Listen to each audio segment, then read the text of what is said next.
আমরা একটি নাটক পরিদর্শন করতে চলেছি। নাটকটির নাম হচ্ছে অসৎ পথে পাওয়া চাকরির শেষ পরিণতি। দিনমজুরের সুখের সংসার চলছে, তাদের সংসারে রয়েছে স্বামী স্ত্রী ও তাদের 2 পুত্র সন্তান।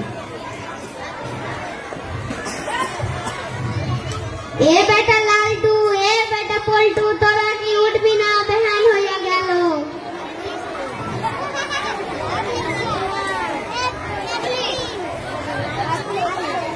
বেটা লালটু, এ বেটা পল্টু, বেহান হয়ে গে, তোরা কি উঠবি না?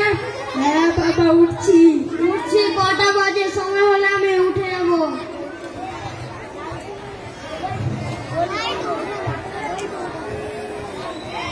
এ বেটা পল্টু, তুই কি উঠবি না? খাওয়া দাওয়া করবি না?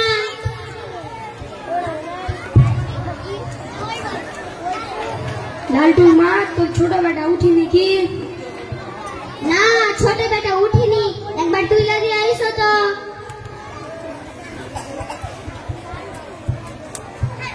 বেটা পল্টু উঠ, কখন উঠবি?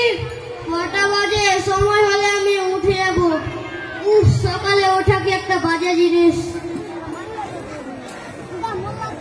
ফুর্তি যা বেটা, মুখ ভাই খাইবি। তোর বড় ভাই কখন উঠবে? ঠিক আছে, যাচ্ছি। যে যার কাজে বেরিয়ে যায়, কয়েক বছর পরের দৃশ্য। বড় বেটা তো আমাকে দেখে, টাকা পয়সার কারণে ওকে তো পড়াইতে পারলি না। আহা, এবার ছোট বেটারই তো ভরসা। বাবা, ও বাবা। কি রে বেটা? আমার চাকরি হবে, তার জন্য কিছু টাকা প্রয়োজন।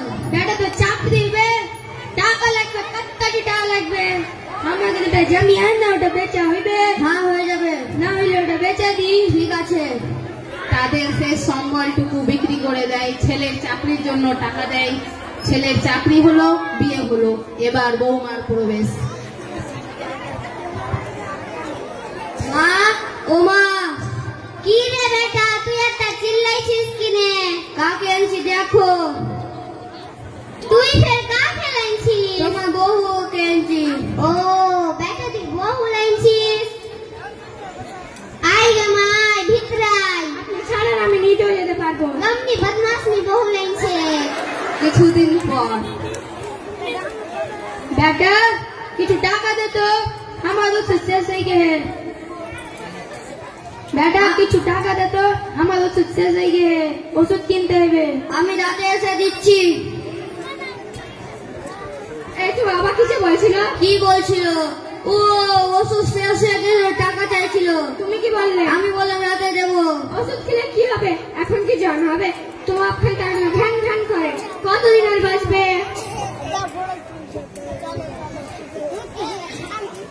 বেটা তুই যে বললি রাইতে টাকা দিলি না তো। আমাকে সংসার নেই, শুধু তোমাকেই দেবো।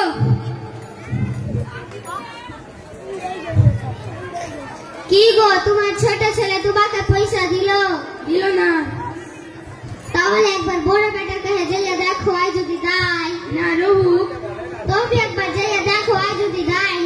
না রহু পায় আমাকে কাত্তা দিবে। ছোট বেটাকে তো চাকা দিয়া বলল, কিন্তু ওয়াই দেয় না। বড় বেটার গায়ে আর কাত্তা লিব।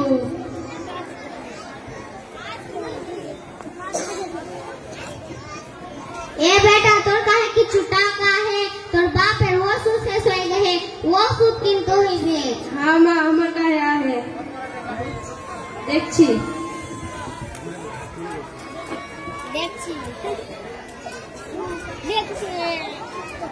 হ্যাঁ বাবা, তোমার ছোট ছেলে তোমার বড়।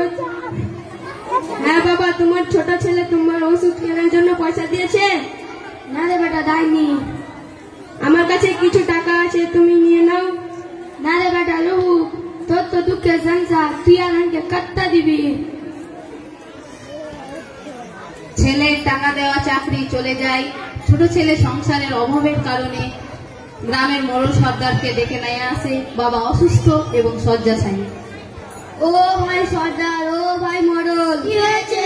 আমার টাকা দেওয়া চাকরি চলে গেছে, আমি বাড়ি ভাগ নেব, কিছু কথা আছে, বাড়ি চলো। চলো। কেমন আই? কি খবর?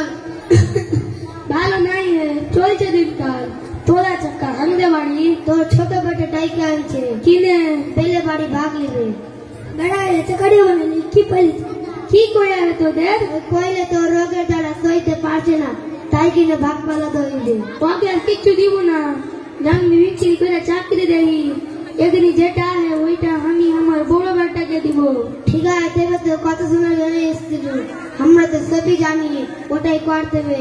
আমি আজকে আমি আমার বড় বেটার নামে আমার এই ভিটা বাড়িটা লিখা দিব। ঠিক আছে, আমরা গেলতে হবে।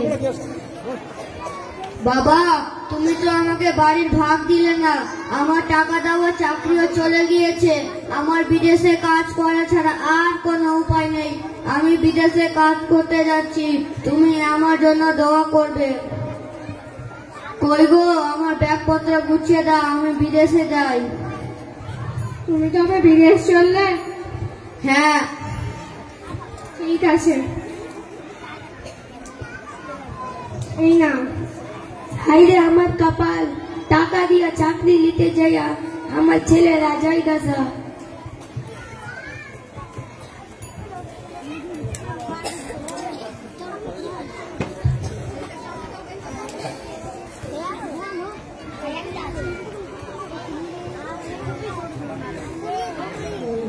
তাই আমরা সমাজকে বলতে চাই, অসৎ পথে কোনো কাজ করব না, সত্যের পথ ধরেই থাকবো। ধন্যবাদ আমাদের পুজো প্রতিযোগীদের। অসৎ পথে কোনো কিছু অর্জন করা আমাদের খুব সহজ হলেও সে ক্ষণস্থায়ী হয় না।